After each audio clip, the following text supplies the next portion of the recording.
3 large unripe green mangoes diced. Transfer to a larger bowl and salt generously.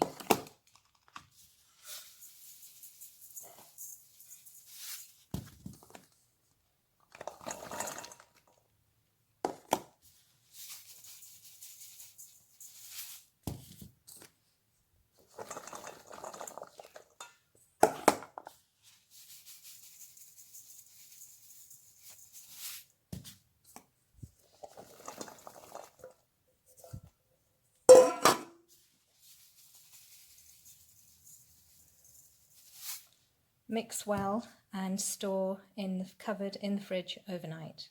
These are the mangoes after about 12 hours of salting overnight in the fridge.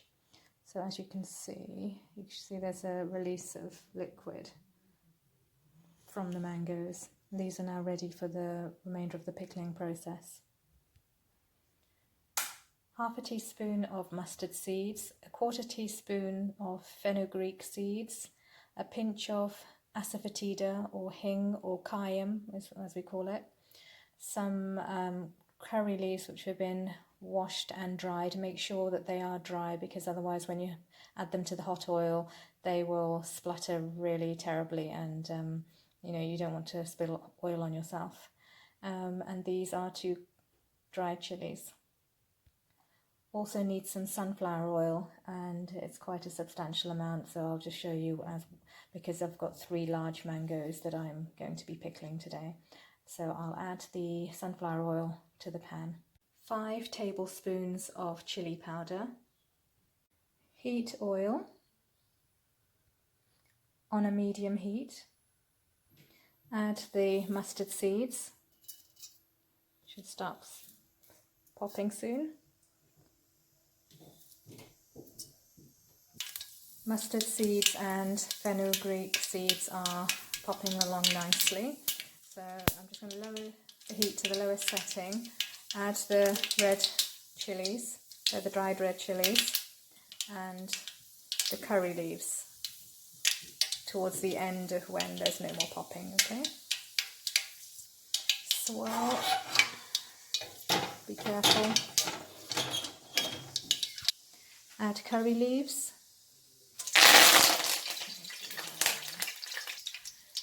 Add those at an arm's length, obviously. Switch off the heat.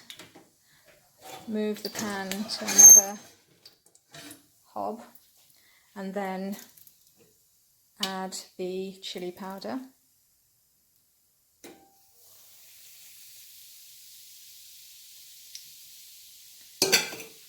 And the cayenne or asafoetida, hing, that we had a pinch of. Stir to mix. The reason it's not on the hob where there's a flame is because we don't want the chili powder to burn. We want to maintain the flavour. Now add the mango.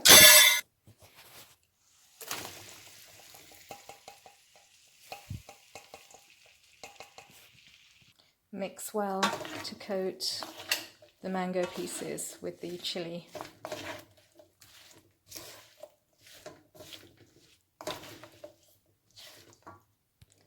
This is now nicely mixed and coated with the chili oil, and what I did now is just to take a piece and tried it to check the salt level. It actually needs more salt, so at this stage add more salt as necessary, and then leave to cool. Once cooled, you can bottle into clean glass jars. Make sure that the jars are completely dry.